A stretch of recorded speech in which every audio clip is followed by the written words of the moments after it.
नमस्कार छात्रों, आज हम 8वीं कक्षा हे मातृभूमि यह कविता पढ़ेंगे। इसके कवि है राम प्रसाद बिस्मिल। तो चलो आओ देखें यह कविता। कविता की पहली पंक्ति। हे मातृभूमि तेरे चरणों में शीश नवाऊं, मैं भक्ति भेंट अपने तेरी शरण में लाऊं। मातृभूमि का मतलब है भूमि, चरण यानी पाँव, शीश का मतलब है सिर, नवाऊं यानी नमन करना, भक्ति यानी सेवा, भेंट यानी उपहार। कवि कहते हैं कि हे मातृभूमि तेरे चरणों में मैं अपना सिर सदैव नमा कर रखूं और सेवा रूपी भेंट तेरे चरणों में चढ़ा दूं। इस प्रकार कवि इस पंक्ति में कहते हैं कि मैं तेरे चरणों में सदैव अपनी सेवा बनाए रखूं, सदैव तेरी सेवा में मैं तल्लीन हो जाऊं। इस प्रकार कवि मातृभूमि के लिए अपने मन की भावना बताते हैं और कहते हैं कि तेरे चरणों में सदैव मेरा शीश झुकाए रखूं। इस कविता की दूसरी पंक्ति इस प्रकार है। दूसरी पंक्ति का पद देखो बच्चों। ये पद यह है कि माथे पे तू हो चंदन, छाती पे तू हो माला, जीभा पे गीत तू हो, मेरा तेरा ही नाम गाऊं।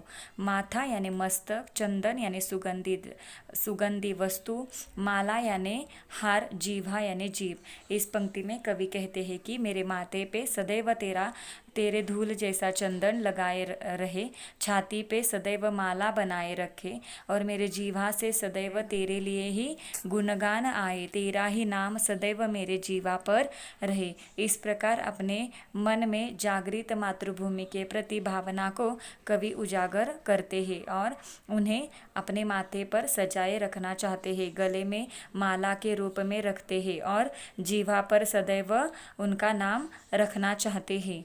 तीसरी पंक्ति इस प्रकार है।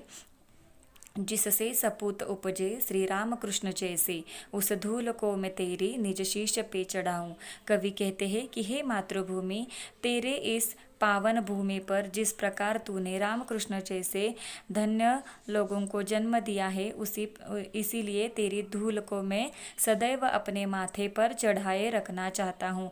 ऐसे पुण्यात्माओं ने इस धरती को पावन कर दिया है, इसीलिए तेरी इस धूल को मैं सदैव अपने माथे पर लगा कर रखना चाहता हूँ, अपने सिर पर हमेशा ही चढ़ा कर रखना चाहता हूँ, क्योंकि इस मिट्टी से रामकृष्ण जैसे सपूत जन्मे हैं। यह कवि इस पंक्ति द्वारा मातृभूमि से कहना चाहते हैं। आगे की पंक्ति है। माई समुद्र जिसकी पदरज को नित्य धोकर, करता प्रणाम तुझको मैं वे चरण दबाऊं। माई का मतलब है माता, समुद्र यानी सागर, रज यानी धूल, नित्य यानी सदा, धोकर का मतलब है धोना, प्रणाम यानी नमस्कार। कवि इस पद में कहते हैं कि जिस प्रकार है मातृभूमि, जिस प्रकार समुद्र तेरी धूल को हमेशा धोता है, उसी प्रकार मैं भी तेरी सेवा करना चाहता हूँ, तेरे चरण सदैव दबाना चाहता हूँ, तुझे प्रणाम करना चाहता हूँ। जिस प्रकार तेरी सेवा समुद्र करता है, उसी प्रकार मैं भी तेरी सेवा करना चाहता हूँ। यह इस पद में कवि ने इसका अर्थ बताया है कि मातृभूमि की वे सेवा करना चाहते हैं। आगे की पंक्ति है। सेवा में तेरी माता मैं भेदभाव तज कर, वह पुण्य नाम तेरा प्रतिदिन सुनाऊं। कवि कहते हैं कि मैं कभी भी कोई भी भेदभाव नहीं करूँगा।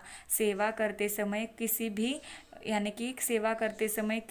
किस में भी मैं अंतर नहीं रखना चाहता हूँ। सबको एक समान मानकर सबके मुख पर तुम्हारा ही नाम हो और सदैव मैं तेरे गुणगान गा सकूँ। सदैव मेरे ओठों पर तुम्हारा ही पुण्य नाम हो और तेरी सेवा करते समय मैं किसी की भी भेदभाव या फिर कोई भी अंतर मन में ना रखूं।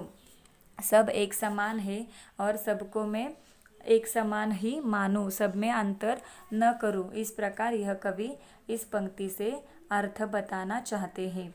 तेरे ही काम आऊँ, तेरा ही मंत्र गाऊं, मन और देह तुम पर बलिदान में जाऊं। कवि कहते हैं इस पंक्ति में कि सदैव तेरा ही मंत्र मेरे ओठों पर रहे और सदैव मेरे मन और देह को तुम्हारे बलिदान के प्रति अर्पण कर दूं। सदैव तेरे ही शरण में मैं आना चाहता हूँ और तेरे लिए अपने देह का त्याग भी मैं कर सकूं। ऐसा वर्णन, ऐसा प्रेम मातृभूमि के प्रति कवि उजागर करते हैं और उनके लिए उन्होंने कई सारे उदाहरण भी हमें इस कविता में दिए हैं। तो बच्चों, हमें भी अपने मातृभूमि के प्रति अपने मन में ऐसी ही भावना सदैव बनाए रखनी चाहिए। धन्यवाद छात्रों।